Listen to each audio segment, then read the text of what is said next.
Mga kapatid na nananampalataya sa Allah subhanahu wa ta'ala. Tatlong bagay sa pamamagitan ng kasaysayan, mga kapatid, ang mapupulot natin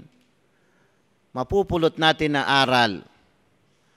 Na ang kasaysayan na ito, mga kapatid, ay sa panahon ni Umar bin al-Khattab. Kalugdan siya ng Allah subhanahu wa ta'ala. Panahon ni Umar bin al-Khattab na pinuno, Amirul Mu'minin, pinuno ng mga nananampalataya. Dalawang lalaki na dumating sa kanya na magkapatid ang dalawang lalaking ito na mayroon silang kasama o dinala na isang lalaki. Sinabi nila kay Umar bin al-Khattab na pinuno ng mga nananampalataya, ang lalaking ito ay pinatay niya ang aming tatay. Tingnan ninyo mga kapatid, gusto nilang hatulan kasi sa Islam kapag pumatay ka ng sadya ay kamatayan din ang hatol. Tinanong ni Umar bin al-Khattab ang lalaki kung ano ang nangyari at kung bakit niya ginawa, bakit niya pinatay ang kanilang tatay.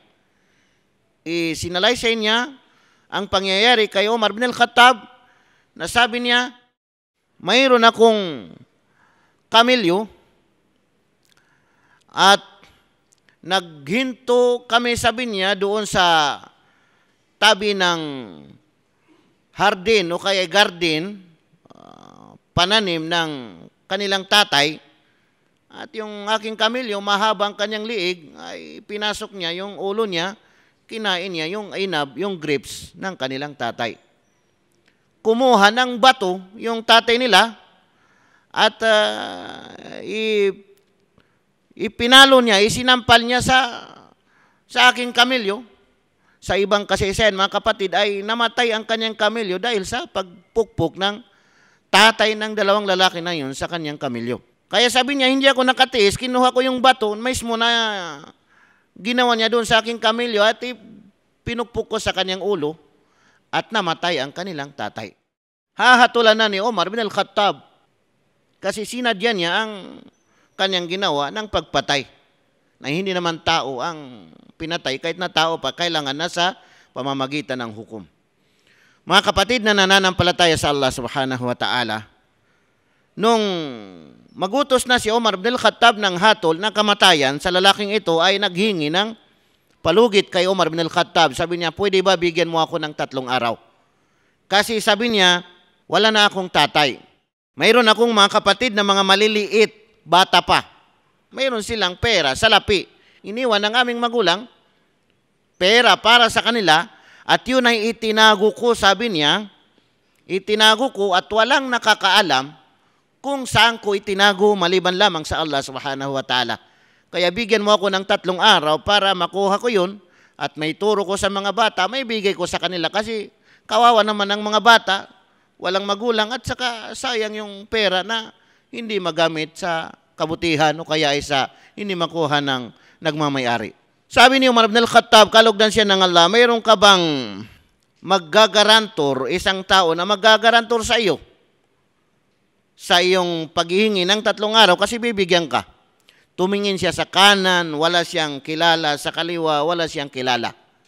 Nagkataon na nandoon si Abu Dhar al-Ghafari radiyallahu anhu, isang sahabi ni Propeta Muhammad sallallahu alaihi wasallam na nung buhay pa si Propeta ay madalas ay nakadikit kay Propeta Muhammad sallallahu alaihi wasallam.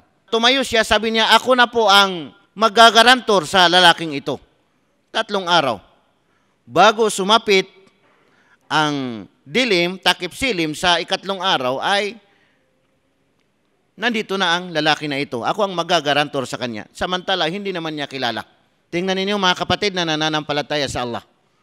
Kaya umalis na ang lalaki. 1 araw, 2 araw, hanggat sa umabot na ng 3 araw. Malapit na sumapit ang takip silim o kaya malapit na lumubog ang araw at halos pati si Umar bin al-Khattab ay nangangamba rin kasi kaibigan din niya si Abu Dhar al-Ghafari. Walang pinipili, walang magulang, walang kapatid, walang anak, walang pamilya. Pati nga si propeta alam natin na nag-declare na kung si Fatima na anak ni Muhammad ay magnakaw, ay puputulan ko, sabi niya, ng kamay. Kaya yan ang namana ng mga sahaba kay propeta Muhammad sallallahu alaihi wasallam, walang pinipili, basta batas ng Allah subhanahu wa ta'ala. Kaya medyo nangangamba rin si Omar bin al-Khattab. Pero hindi nagtagal, malapit na talaga sumapit ang dilim at dumating ang lalaki na pagod kasi masyado siyang nagmamadali. At tinawag na niya si Omar bin al-Khattab, pinuno ng mga nananampalataya sa Allah subhanahu wa ta'ala, na sabi niya, nandito na po ako, isagawa mo na sa akin kung ano man ang hatol para sa aking nagawa. Hindi nakatiis si Omar bin al-Khattab at tinanong niya ang lalaki. Sabi niya, ano bang dahilan, bakit ka pa pumunta dito? Pwede ka nang ligtas, wala nang makakahanap sa iyo, magtago ka na, pero bakit ka pa pumunta dito? Ano bang naging dahilan na pumunta ka pa dito?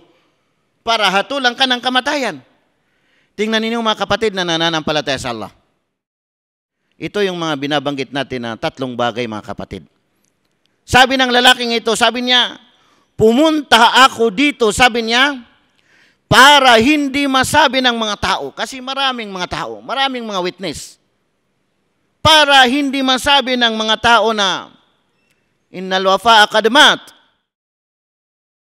na ang pagtupad sa kasunduan ay nawala na. Kaya tinutupad ko, sabi niya, ang kasunduan. Tinanong naman ni Omar bin al-Khattab si Abu Dharr al-Ghafari, kaibigan niya na sahabi ni Propeta Muhammad sallallahu alaihi wasallam. Ano ba ang dahilan? Bakit mo ginaranturan ang lalaking ito? Maaari na ikaw ang mahatulan. Hindi mo naman siya kilala. Maaari na siya tumakas, hindi na bumalik.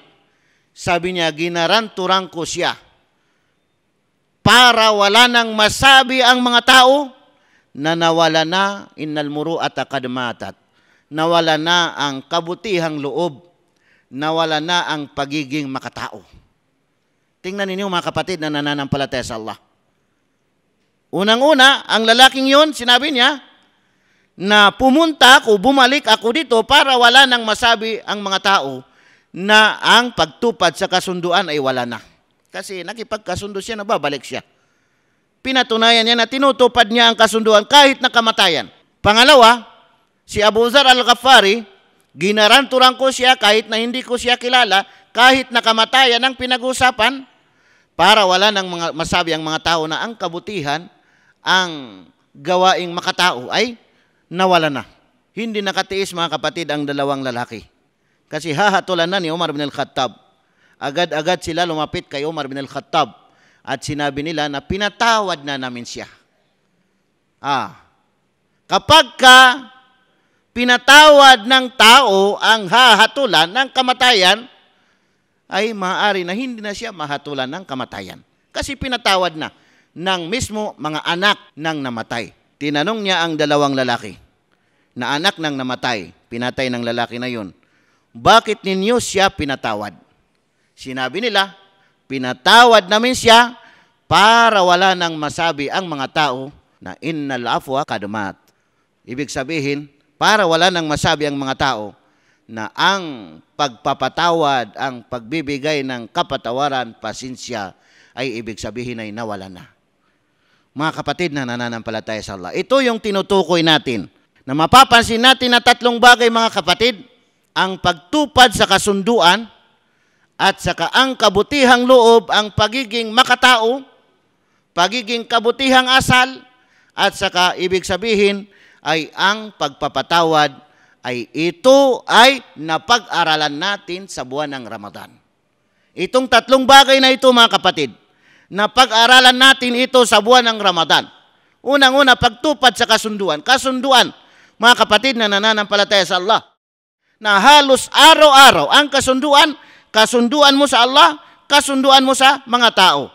Higit sa lahat yung kasunduan sa Allah subhanahu wa ta'ala, halos araw-araw ay nakikipagkasundo tayo sa Allah subhanahu wa ta'ala. Ilang beses natin isinasagawa ang pagdarasal. Ilang beses tayo, lalong-lalo na sa mga kapatid na nagbabantay ng tinatawag na Laylatul Qadr. Ilang beses umiyak para mangako sa Allah subhanahu wa ta'ala. Kaya pagkatapos ng Ramadan, ay dapat ay tuparin natin ito, hindi lamang sa Ramadan. Tuparin natin ito mga kapatid na nananampalataya sa Allah. Pangalawa mga kapatid na nananampalataya sa Allah, kabutihang loob na nakuha natin sa Ramadan mga kapatid. Tazkiyatun nafs, paglilinis sa sarili mga kapatid, ibig sabihin yung pagtitiis at pagpapatawad, pagpapasinsya sa iyong kapwa, kahit na murahin ka ng iyong kapwa, kahit na makipaglaban. Tinuruan tayo sa Ramadan na ang sasabihin natin ay tayo ay nagayuno, ako ay nagayuno. Napag-aralan natin ito mga kapatid sa buwan ng Ramadan. Kaya pagkatapos ng Ramadan ay gawin natin ito mga kapatid. Isa katuparan natin ito mga kapatid na nananampalataya sa Allah subhanahu wa ta'ala. Pangatlo, yung tinatawag na pagpapatawad, pagpapasinsya, maliwanag na maliwanag mga kapatid na nananampalataya sa Allah subhanahu wa ta'ala. Kaya mga kapatid na nananampalataya sa Allah subhanahu wa ta'ala, isa sa tumutugmang talata sa banal na Quran na sinabi ng Allah subhanahu wa ta'ala, وَلَا تَقْرَبُوا مَالَ الْيَتِيمِ إِلَّا بِالَّتِي هِيَ أَحْسَنُ حَتَّى يَبْلُغَ أَشُدَّهُ وَأَوْفُوا بِالْعَهْدِ إِنَّ الْعَهْدَ كَانَ مَسْئُولًا. Huwag kayong lumapit sa salapi, ari-arian, kayamanan ng isang taong yatim, ulila. Huwag kamkamin, huwag gastusin, illa billati hi ahsan. Maliban lamang sa kung ito ay nasa kainaman. Anong ibig sabihin nito mga kapatid? Halimbawa, palalaguin ang kanyang kayamanan o kaya ay salapi na hindi ginugulgul, hindi ginagastos o hindi kinakamkam. Tingnan ninyo mga kapatid na nananampalataya sa Allah. Hatta yablugha ashuddah, hanggang sa ang batang ulila ay umabot na sa tamang gulang. Kasi kapag umabot na sa tamang gulang, maaari na naibigay na sa kanya para siya na ang magpapalago o gagastos sa kanyang kayamanan o kayang salapi na iniwan sa kanya ng kanyang magulang. Wa'ufu bil ahd, at inyong tuparin ang kasunduan. Innal ahda kana mas'ula. Katotohanan na ang kasunduan ay itatanong ito pagdating sa kabilang buhay. Kaya isipin natin mga kapatid, araw-araw, lalo na sa buwan ng Ramadan, ay nangako na tayo sa Allah subhanahu wa ta'ala. No? Tuparin natin ang ating pangako sa Allah subhanahu wa ta'ala kasi itatanong ito sa atin pagdating sa kabilang buhay. At sa kayong kasunduan natin sa ating kapwa, sa ating mga kapatid, dapat ay tuparin natin anuman ang kasunduan o kaya ay mga pangako natin sa ating kapwa. Qala al-Hasan, sinabi ni Hasan, kaawaan siya ng Allah subhanahu wa ta'ala, man sa'a khuluquhu azzaba nafsahu. Ang sino mang tao na naging masama ang kanyang ugali, masama ang kanyang ugali, ay pinaparusahan niya ang kanyang sarili.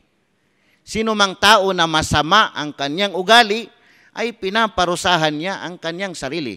Hindi siya matatahimik, mawawala ng kaibigan. Hindi maganda ang mga sinasabi ng mga tao sa kanya at hindi magugustuhan ng mga tao. Kaya parang pinaparusahan niya ang kanyang sarili sa pamagitan ng kanyang masamang pag-uugali. Aqulu qawli hadha wa astaghfirullah li wa lakum.